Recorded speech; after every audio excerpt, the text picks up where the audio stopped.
Ready? All right, so good morning, everyone. And again, this is one of our regular crime updates that the mayor and I have committed to doing on a regular basis. And we feel that this is very important to get this information out to the community, both pleasant and unpleasant information that we may have. And so I just want to start this one off with some investigative updates that we've had since our last update about 3 weeks ago.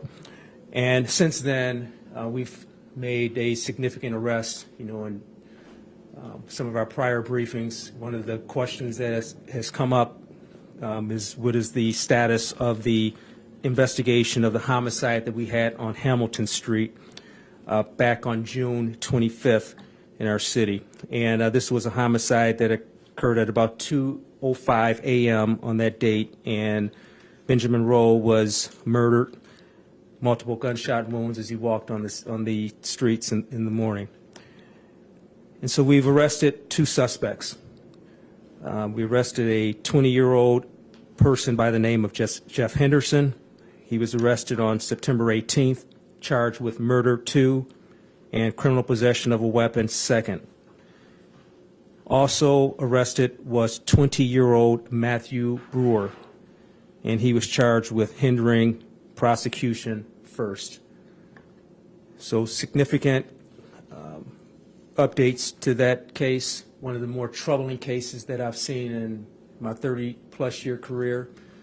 And our detectives, officers who immediately investigated that, our residents in our community who helped us out. This was a total collaborative effort, and I give credit to all of those folks for coming together to bring, to start the healing process for that family and to bring justice to those regarding that incident. So far this year, we have 14 homicides. One of those homicides is a motor vehicle homicide. Of those 14 homicides, we have 9 arrests. We're making significant progress, and with the remaining homicides that we have, and I'm confident that in some of our future updates, we'll have some positive news regarding the investigations of those homicides as well. And when we look at our incidents of note that we've had since our last update about 3 weeks ago, there's been a significant amount of activity on the part of our officers out on the streets. And we've arrested a person that was involved with stealing motor vehicles and petty larcenies from commercial establishments. Person was arrested, charged with grand larceny, petty larceny, stolen property, and again tied to some commercial burglaries that we've had in the city. Arrested a person. We were having some complaints and some incidents involving young girls at St. Anne's who were runaways and were being sexually assaulted. And we made an arrest, significant arrest of a person regarding those incidents. This person who had some previous criminal history as well. And we've also arrested a couple other people for some commercial burglaries that we've had in our city. And the reason that that's significant is because we're starting to see a lot more complaints, especially over the last month and a half or so, regarding property crimes, commercial burglaries, residential burglaries. And getting these individuals off the street tends to calm those sorts of crimes that we're seeing. And we're starting to see some positive movement in terms of activities since we've had these arrests of these individuals. And now I'll talk about some other incidents that we've had regarding property crimes a little bit later in the presentation. But there's been some progress with arresting those individuals involved in those sorts of crimes. And another complaint that we've been hearing over the last month and a half or so, and indeed going even further back, deals with shoplifting and retail thefts. And we've, starting earlier this summer, we've had some details of officers who were targeting these individuals who were involved in these retail thefts of establishments in our city. And a number of arrests have been made from regarding of individuals who were involved in those sorts of activities, and it's significant because what we tend to see with these sorts of crimes is that it's a small group of people who are habitual offenders with those. And so we've arrested more than a half dozen of these individuals who were responsible for some of these retail thefts. And so significant progress in that area as well.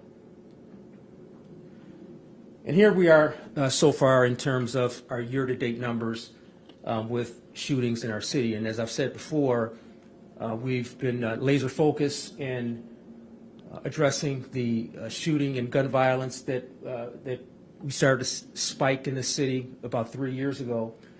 And you can see there's been some significant decreases year-to-date in the shootings that we've had in our city. And our calls for service during that same period of time have increased quite a bit.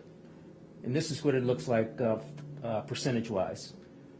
And our confirmed shots fired, and again, these are all complaints of shots fired in the city, whether someone was hit or not. We're seeing so far this year a 34% decrease in that category of shootings. Our shooting incidents are those in which a person was shot, and again, significant decreases from last year. And with our shooting victims, you can see again the decreases are significant compared to what we saw last year at this time. And this is all while costs for service continue to increase. So I give a lot of credit to our officers out there who are responding to more calls for service, and yet they're addressing the needs that our community have with respect to the violent crime, and particularly the gun violence that we're seeing in our city.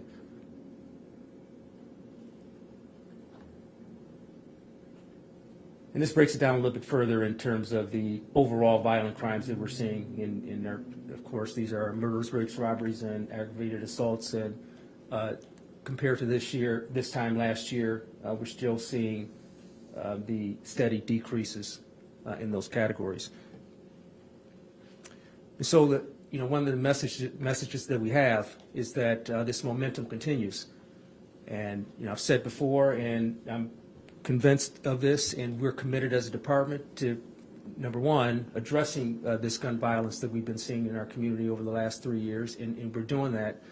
But getting these numbers to a place where we were pre-pandemic, and we're headed there, and even pushing it down even further.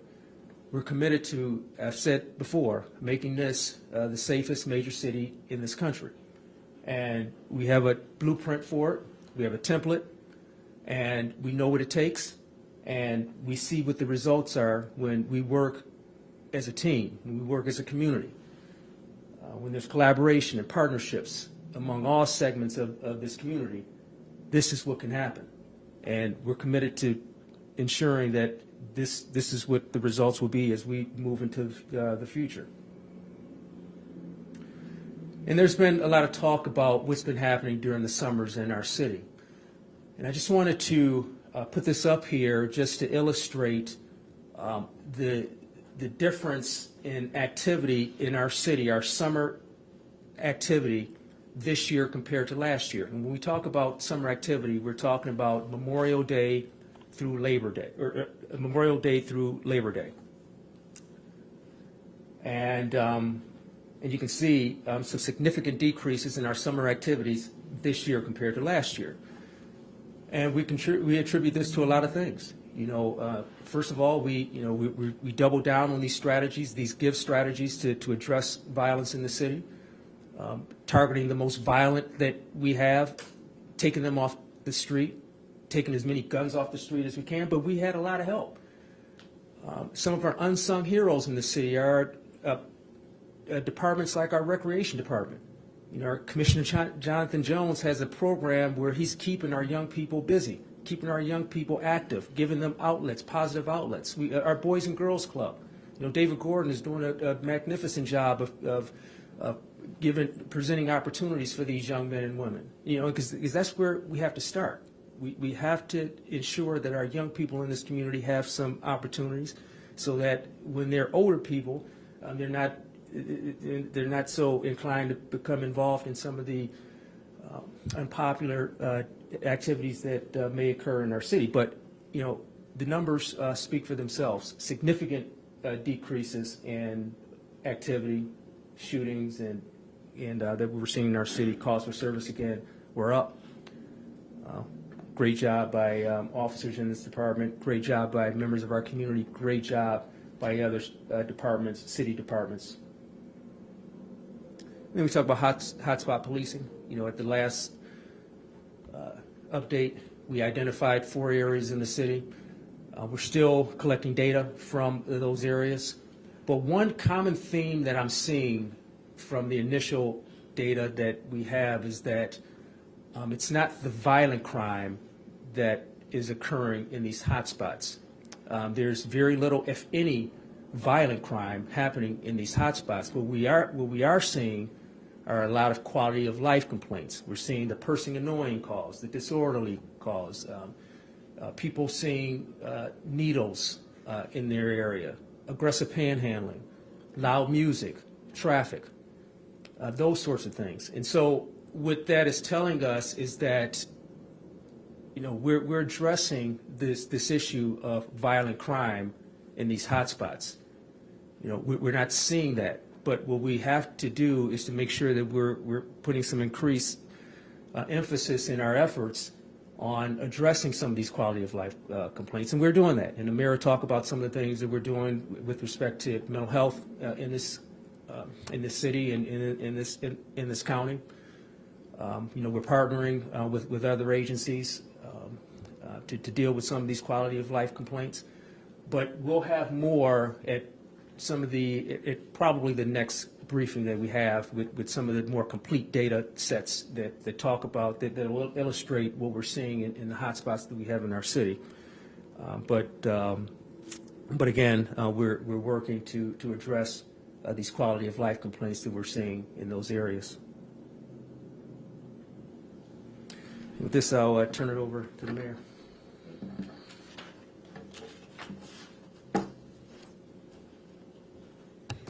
Thank you, Chief, and thank you to the entire department for the hard work. This doesn't happen by accident.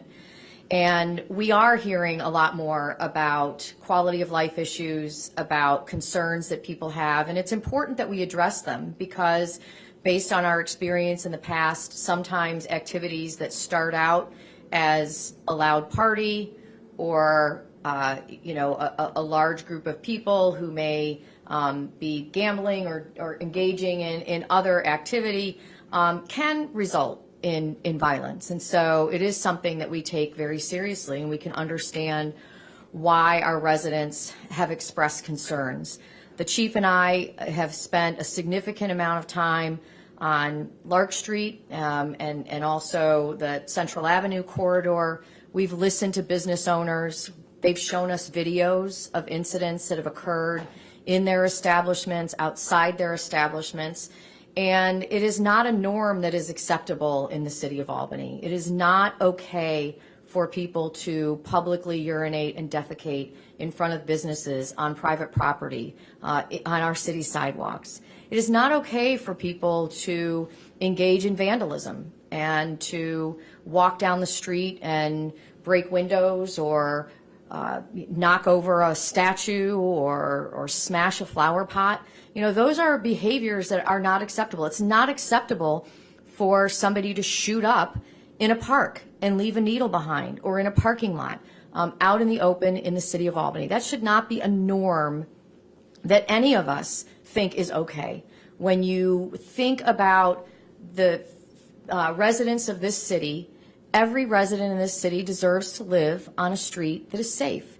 They deserve to have a park nearby where they can take their children or where seniors can go and feel safe and not be exposed to dangers like needles. And so we know that we cannot arrest our way out of the mental health crisis and the addiction crisis that we're seeing across this city and across this country.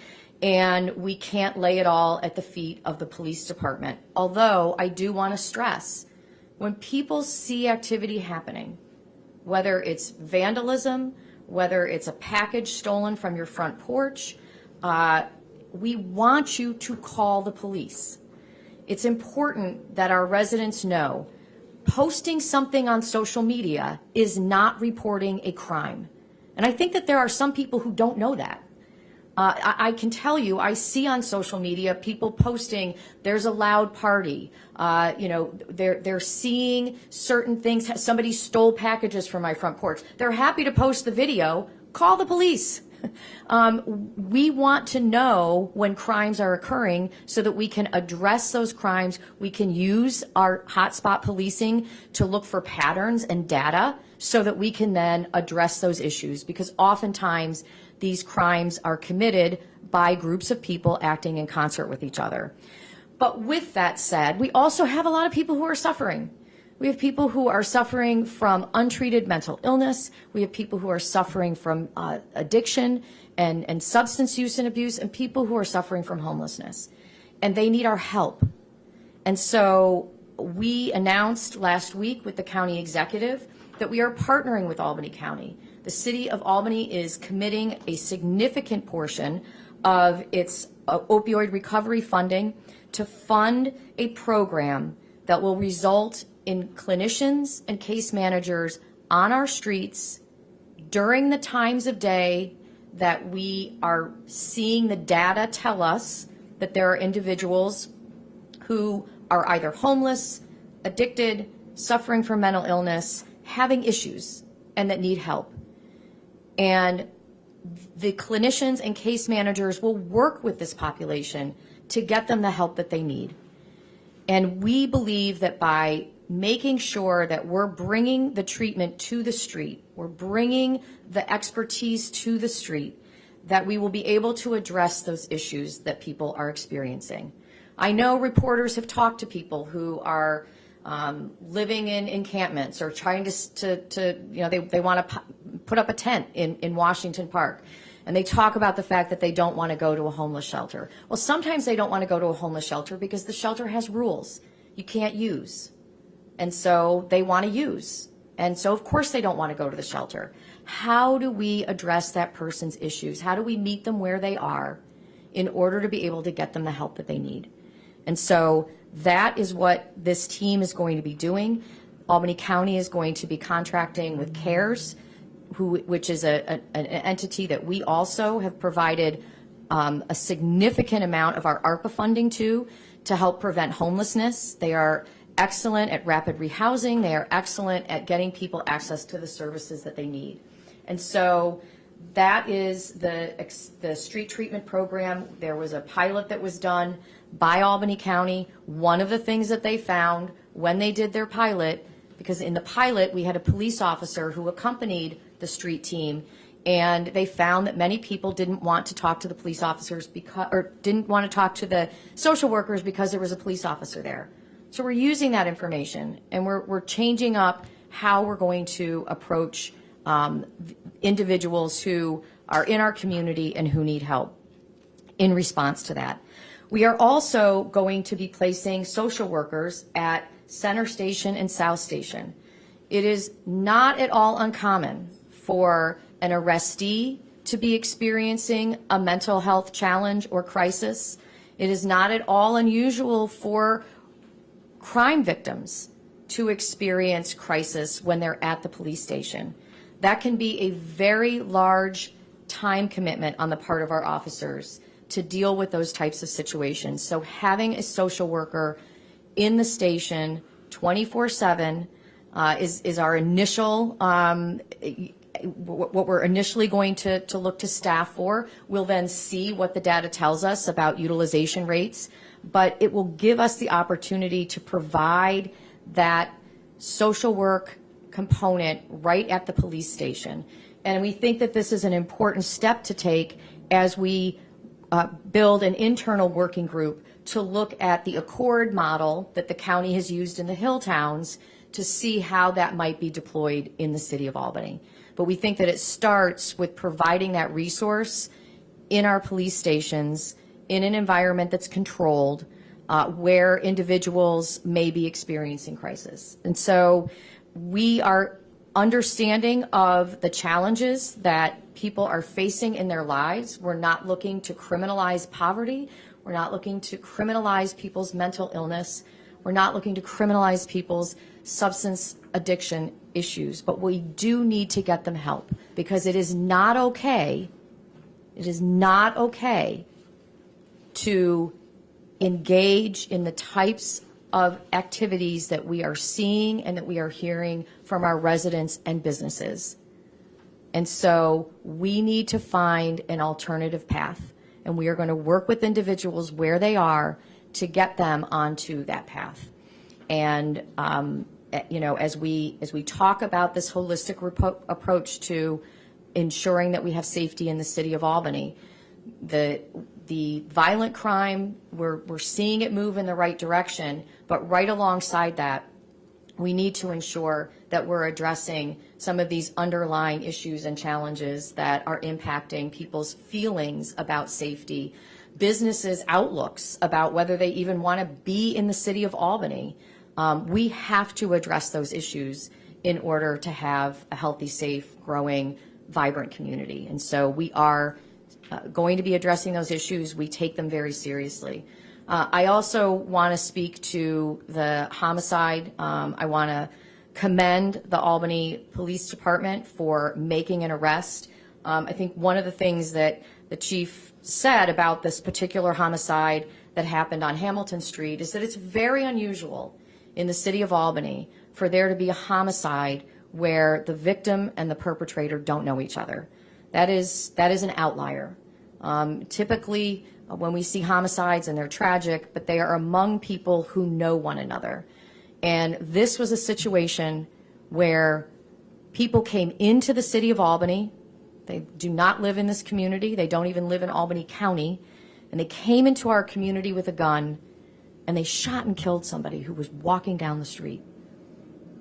And the speed with which this police department was able to determine what happened, investigate it, identify the perpetrators, and make an arrest is something that our residents should be grateful for. It makes us safer, and I just want to commend the chief and commend this police department on their hard work to ensure that there can be some small piece of justice for a family that lost a son and a community that lost somebody who was beloved. So that's it.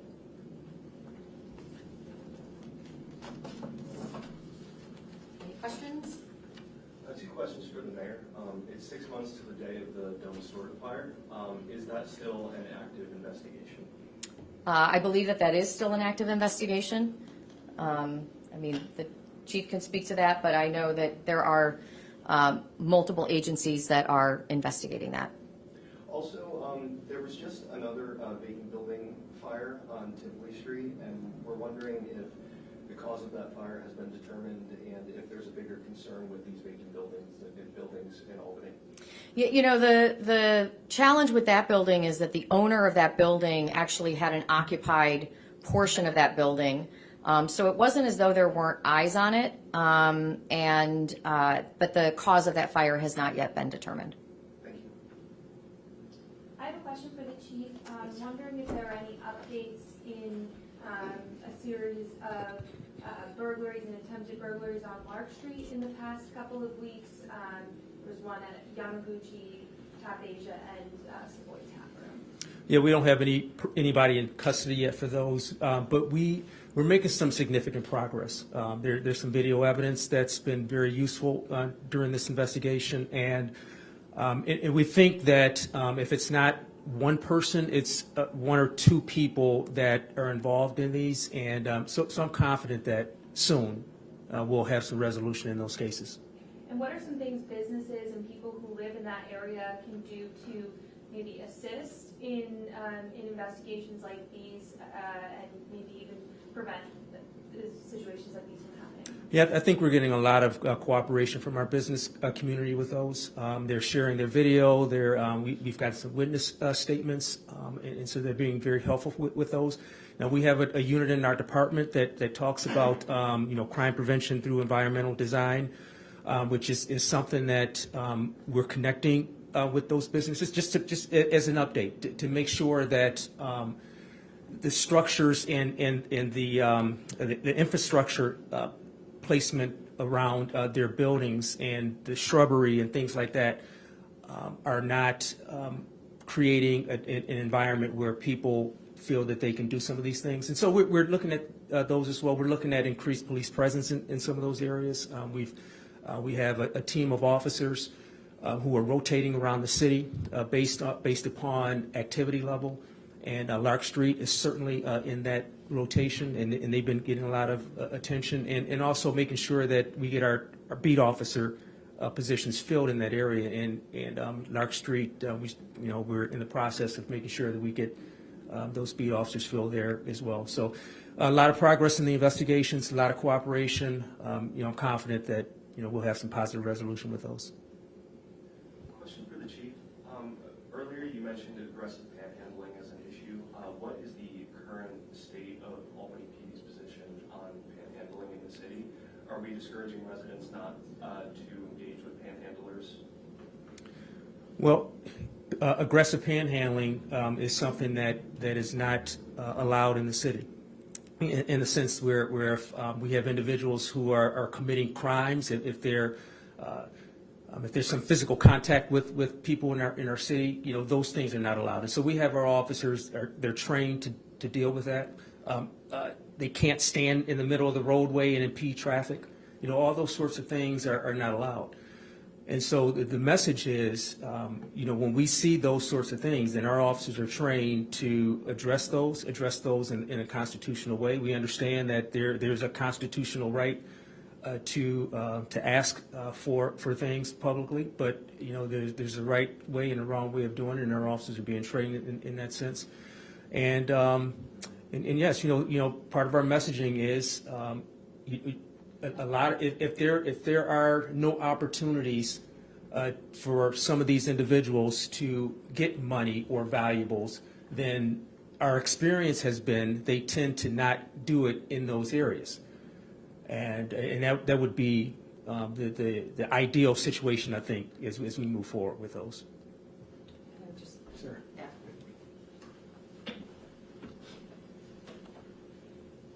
So the police chief gives the police chief answer, and it's the right answer for the police chief to give, but I will state unequivocally, I, as the mayor of the city of Albany, encourage individuals to give directly to the community-based organizations, the food pantries, the churches, the homeless shelters, the substance use and abuse clinicians that we have in the city of Albany directly, rather than giving directly to panhandlers.